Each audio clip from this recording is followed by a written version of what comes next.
That's reassuring. It's like they're all going. They're all lagging too. It's weird. They're all just like spiking. Not spiking, I don't know. Lagging their way to Lumbermill. You can only ever say that for Alliance. They're lagging their way to Lumbermill. Because we all know Alliance always has the worst setups. The setups that aren't as good as us. Oh man. So, as a Frosty K, the most important thing you can do with your life is pretty much just applying Frost Fever to everyone. That's the only thing you really have to do as a Frosty K. And I wish I was kidding, but I'm not. That's all I do as a Frosty K. The damage you get from it's pretty decent, and the pressure you get from it as well is pretty decent. And I guess, along with the Prot Warrior video that I just made yesterday, we'll keep the routine of playing, I don't want to say undergeared, or like underperforming classes, but just classes that are generally weaker and overshadowed by more powerful specs on the same class. So, in this situation, Frost is definitely overshadowed by Unholy because of healing absorption, damage over time, pet damage, tons of reasons pretty much that I don't want to list off because then I'll want to play Unholy instead of Frost. We'll just run in here. Go in the Warlock. So one of the reasons I don't like Frost right now is I feel like all of our damage comes from Frost Fever, which it does, to be honest. Frost Fever and Obliterate kind of hits like a noodle now. Pretty sad to see. In remembrance of Gore, who was a Frost EK main and quit because they fucked Frost EK pretty decent. And now it's just not the same. It's a shell of what it was. I really wish I had some Legion recordings of Frost EK just to compare it to what it is now. I remember the pre-patch I was like, this isn't that bad. Like, I'll still be able to play Frost.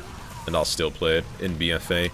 Little did I know I ate my words real fast because I have not played Frost since I pretty much, I don't want to say it was the discovery of Frost not being that good, but I guess when I was leveling, I was trying to level as Frost and I was like, wow, my damage is just super low right now. Like, the only thing that really does damage, as I've already mentioned, is Frost Fever and Obliterate. And then sometimes Frost Strike. Of course, it would maybe be a little bit better with cooldowns and obviously mastery and traits for the specific spec that I am playing, but, you know, playing with certain specs and traits, especially in PvP, I don't really think traits are... They can be impactful if they are the correct traits. An example of this would be like the Divine Storm trait for Ret Pallies, because it literally adds another button to your rotation. Pretty often. But then there's Frost EK traits, and I'll just look, just off the top of my head. Gives me extra strength, which is halved in PvP, for 400. So 400 strength. This one just does extra damage. Pillar Frost on the Frostwall, who breathes on enemies for 40 yards in front of you for frost damage, and gives me mastery. So this would give me mastery frost damage. Well, probably wouldn't be bad. Maybe I should have taken that, but obviously I'm not going to respec my current Unholy trait for a kind of shitty frost trait. And then this one is the same one, and a Killing Machine one, which buffs frost damage by 180 damage. Wow. So much damage. 180 damage. That's what I mean when I just... Traits, they can be worth it if they're good, like the Divine Storm one, but most of them, they buff damage so small, like such a small amount of damage buff that it's almost not worth taking. And that's why I don't just switch. I'll usually pick the traits that are best for whatever spec. So, like, obviously I picked Unholy traits for my Unholy spec because, I mean, this gives what? About 80 strength every time I pop a Festering Wound. And if I just use Apocalypse on someone and use that, that's about 500. I think you pop 4 wounds instead of 6 now, so... Quick maths is like 320 strength, and then counting all the Festering Wounds that you pop on top of that. Just gives you a lot of strength, I don't know. There's a lot of traits that are good and bad, but a majority of the Frost EK ones, in my opinion, are pretty bad.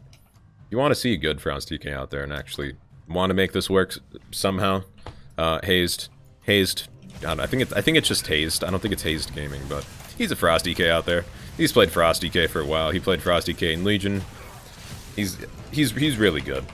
If you're looking to make Frost EK work, I'd suggest looking at one of his guides if he has those, which I'm sure he does. Like, what person doesn't have class guides or PvP guides at this point in YouTube? Especially with the current state of WoW. And like I mean, there used to be people that used to make guides for like every class, and now it's just people make guides for whatever class they play, which makes sense. I don't think a lot of people have every class max level anymore, except me.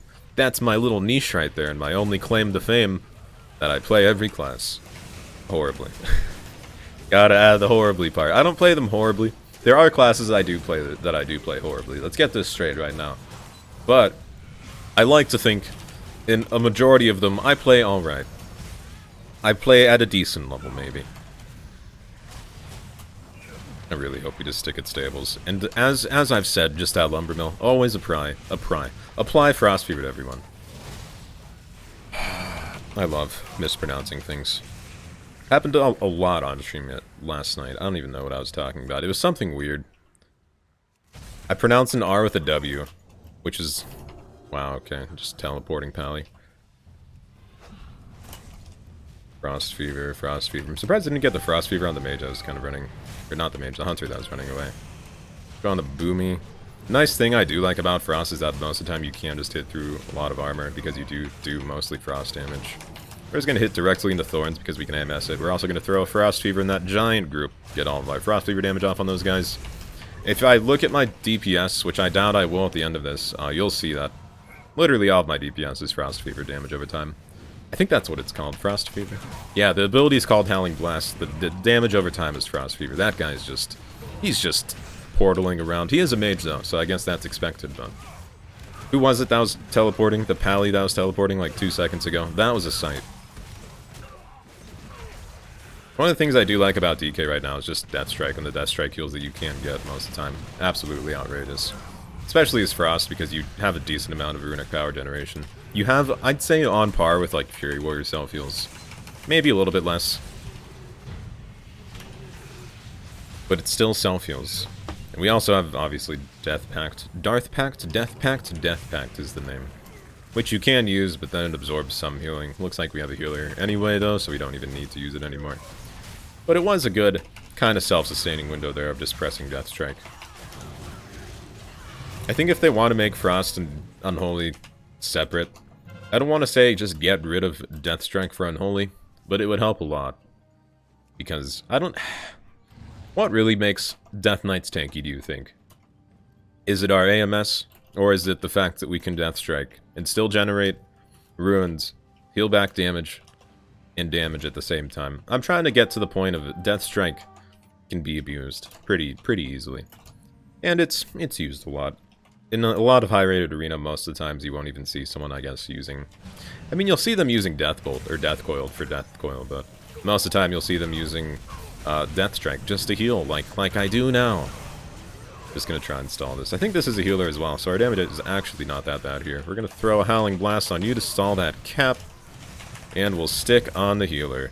And like any other Death Knight that doesn't know how to play, I have a horrible habit of not knowing / not keeping my chain device applied 100%, which is pretty much another one of those kind of duties that Frost DK does in Arena, or just Death Knights in general. You always pretty much want to chain device up on someone, because it's such a potent slow. I think it's like a 50% slow, which is pretty outrageous. I think it's on par with, like, it was on par with the mage slows before they nerfed the mage slows. Whenever that was. I don't even know when that was. I think it was 8.1. Maybe it was the patch after release of BFA as well. It was when everyone was playing Frost and everyone was just slowed to shit. And Blizzard was like, this doesn't look right. So then they fixed it.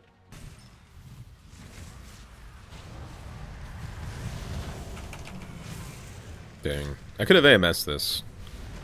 I don't know. I was trying to kind of save cooldowns, but that's alright. If we get focused here, I feel like we'll be okay. I don't know. This is a heavy AoE situation, though. Start using Death Strike heals because those are potent. I was going to AMS the Greater Pyro, but it looks like it got interrupted as soon as I was trying to AMS it. Still going to use Death Strike spam because it's OP, and it just heals a decent amount. And you really want to use it after you take a decent chunk of damage. Like so. Oh my god. Okay, what else did I really expect there? What to do? Farm. Probably just go Lumber Mill. I feel like that's where things need to happen. Oh, they have gold mine. What the fuck? Let's change this. Change the world. One alliance. Oh shit, we're Horde for once. That's weird. I've been playing so many mercenary queues, I'm like, am I playing Alliance or Horde now? It used to just be Horde for life, and now I'm playing Alliance probably more than I play Horde. At least on night streams, which is where I do most of my Battlegrounds.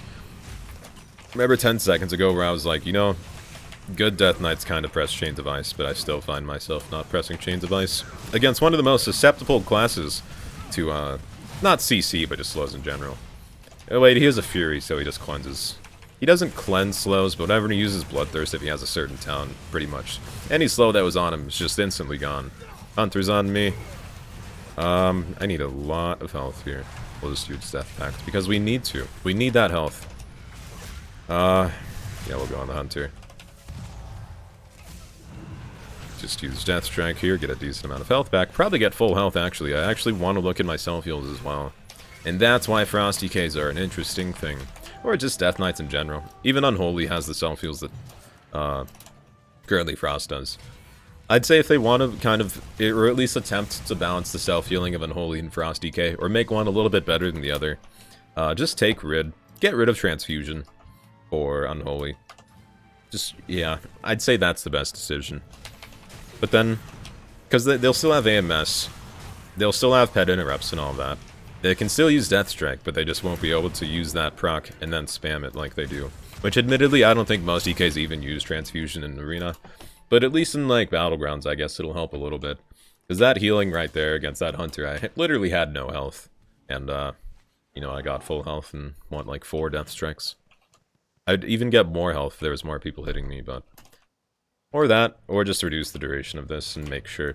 Maybe from 7 seconds to 5 seconds or 4 seconds for Unholy. I don't know, there's a lot of solutions out there to certain minor problems, which... Obviously, I don't think I have the credentials to, give decent input on, but... I can throw ideas out there, and maybe something will stick to the wall. Oh, hey, they changed the run animation on this. There's always little things I notice like that I just... take for granted. Not take for granted, but I just don't really notice, I guess. That's a karma. You know who hits into karma when it's not on me? This dude right here. Everyone loves me for that. I do think one of the cool things about Frost, which is always super nice, is just the fact that our strength can get buffed so much from Pillar of Frost. I think it buffs it by like 20. I think it's 10% now. It used to be 20%, right? 10% each, okay. Each rune you spend while it's active, it buffs it by additional 1%. Makes sense. I'm pretty sure in Legion it was 20%, and then everyone was like, this is just way too much strength. Because 20% strength is just an outrageous amount. 20% strength, if I got that currently, I'd be getting an extra 1,000, 1,400 strength. 1,200 strength, sorry. And that is about 4 or 5 pieces of gear. Come on. You are red. Are you a healer? No. There's the Hunter. We'll be fine. Oh, wow. That's a Greater Pyro really helped there. That's a land hands. That's alright. We still have a lot of our self-heals. Oh my god. No, we're good. We're alright. Yeah, we didn't die. What's our healing? That's the main thing. Almost 2 million healing as a DPS spec. Okay. And then second in damage. Second in damage and second in healing as a Frost DK. At least on Horde. That's what I count for healing, even though we only had 1 healer, but let's not talk about that. I think we only had 1 healer. But yeah, still, 2 million healing is a decent amount, just pressing Death Strike. And all of it was really Death Strike and AMS. We'll just look at total, actually. So in review, Death Strike heals a shit ton, and Frost Fever. Let's look at the damage. Frost Fever damage. But yeah, 1 mil of my damage is just Frost Fever. So Howling Blast and Frost Fever makes up 40% of my damage rounded up. That's my problem with Frost right now. Everything else, I mean, if you buff Obliterate damage, buff Frost Strike damage. Maybe give us... I don't want to ask for much else. Buff Obliterate, buff Frost, it'll be back to what it was, but... Until then, it's just kind of below Unholy, because obviously healing absorptions and all that. Thanks for watching. Thumbs up, subscribe, description, bell thing. I'm streaming 10 p.m. PST every single Monday through Friday now. So if you want to watch that, it's in the upper left, it's in the description. Thanks for watching, and I'll see you guys some other time.